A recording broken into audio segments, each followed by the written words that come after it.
went out with his disciples across the Kidron Valley to a place where there was a garden, which he and his disciples entered. Now Judas, who betrayed him, also knew the place, because Jesus often met there with his disciples. So Judas brought a detachment of soldiers together with police from the chief priests and the Pharisees, and they came there with lanterns and torches and weapons. Then Jesus, knowing all that was to happen to him, came forward and asked them, "Whom are you looking for?" Jesus of Nazareth. "I am he." Judas was standing with them. When Jesus said to them, "I am he," they stepped back and fell to the ground. Again he asked them, "Whom are you looking for?" Jesus of Nazareth. "I told you that I am he. So, if you're looking for me, let these men go." This was to fulfill the word that he had spoken. "I did not lose a single one of those whom you gave me." Then Simon Peter, who had a sword, drew it, struck the high priest's slave, and cut off his right ear. The slave's name was Malchus. Jesus said to Peter, "Put your sword back into its sheath. Am I not to drink the cup the Father has given me?" So the soldiers, their officers, and the Judean police arrested Jesus and bound him. First they took him to Annas, who was the father-in-law of Caiaphas, the high priest that year. Caiaphas was the one who had advised the Jews that it was better to have one person die for the people. Simon Peter and another disciple followed Jesus. Since that disciple was known to the high priest, he went with Jesus into the courtyard of the high priest, but Peter was standing outside at the gate. So the other disciple, who was known to the high priest, went out, spoke to the woman who guarded the gate, and brought Peter in. The woman said to Peter, "You are not also one of this man's disciples, are you?" "I am not." Now the slaves and the police had made a charcoal fire because it was cold, and they were standing around it and warming themselves. Peter was also standing with them and warming himself. Then the high priest questioned Jesus about his disciples and about his teaching. Jesus answered, "I have spoken openly to the world. I have always taught in synagogues and in the temple where all the Judeans come together. I have said nothing in secret. Why do you ask me? Ask those who heard what I said to them. They know what I said." When he had said this, one of the police standing nearby struck Jesus on the face, saying, "Is that how you answer the high priest?" "If I have spoken wrongly, testify to the wrong. But if I have spoken rightly, why do you strike me?" Then Annas sent him bound to Caiaphas, the high priest. Now Simon Peter was standing and warming himself. They asked him, "You are not also one of his disciples, are you?" "I am not." One of the slaves of the high priest, a relative of the man whose ear Peter had cut off, asked. "Didn't I see you in the garden with him?" "You did not." At that moment, the rooster crowed. Then they took Jesus from Caiaphas to Pilate's headquarters. It was early in the morning. They themselves did not enter the headquarters so as to avoid ritual defilement and to be able to eat the Passover. So Pilate went out to them and said, "What accusations do you bring against this man?" "If this man were not a criminal, we would not have handed him over to you. Take him yourselves. Judge him according to your laws." we are not permitted to put anyone to death." Then Pilate entered the headquarters again, summoned Jesus, and asked him, "Are you the king of the Judeans?" "Do you ask this on your own? Or did others tell you about me?" "I am not a Jew, am I? Your own nation and your chief priests have handed you over to me. What have you done?" "My kingdom is not from this world.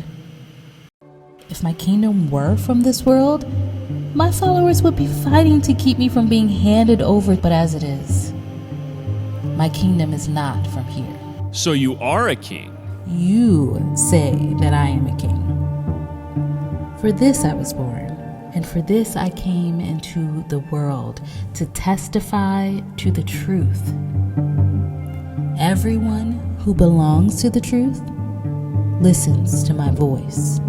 What is truth?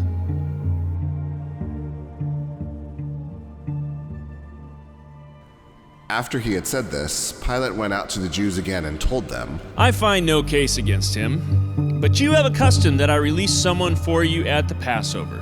Do you want me to release for you the king of the Jews? Not this man, but Barabbas. But Barabbas is a murderer. Then Pilate took Jesus and had him flogged.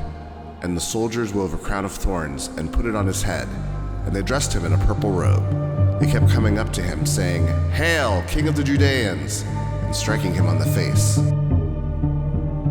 Pilate went out again and said to them, Look, I am bringing him out to you to let you know I find no case against him. Here is the man. Crucify him! Crucify him! Take him yourselves and crucify him. I find no case against him. We have a law, and according to that law, he ought to die. He claimed he was the Son of God. Where are you from? Do you refuse to speak to me? Do you not know that I have the power to release you and the power to crucify you? You would have no power over me unless it had been given you from above.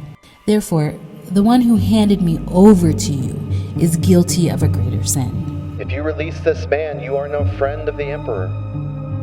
Everyone who claims to be a king sets himself against the emperor.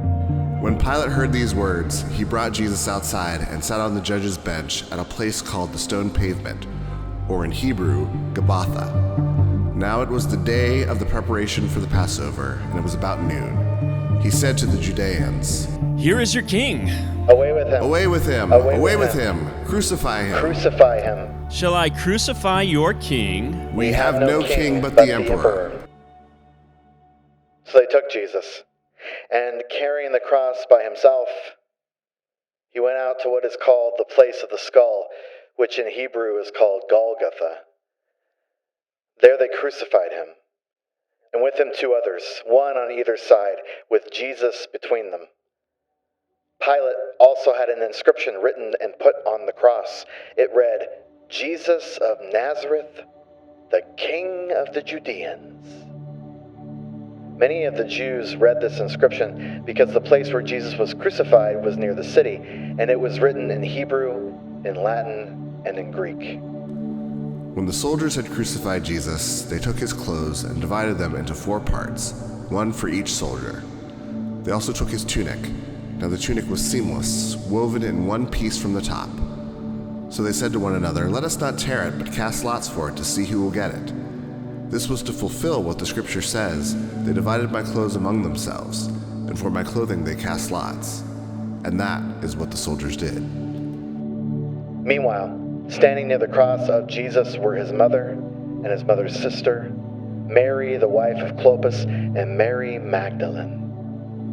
When Jesus saw his mother and the disciple whom he loved standing beside her, he said to his mother, Woman, here is your son. Then he said to the disciple, Here is your mother. And from that hour, the disciple took her into his own home. After this, when Jesus knew that all was now finished, he said, in order to fulfill the scripture, I thirst. A jar of sour wine was standing there, so they put a sponge full of the wine on a branch of hyssop and held it to his mouth. When Jesus had received the wine, he said, It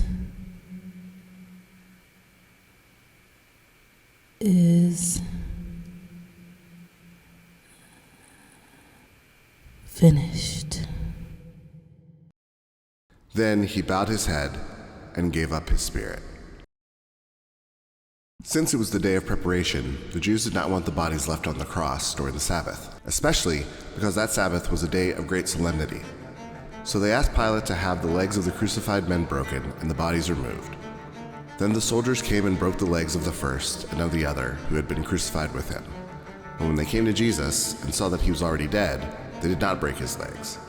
Instead, one of the soldiers pierced his side with a spear, and at once blood and water came out.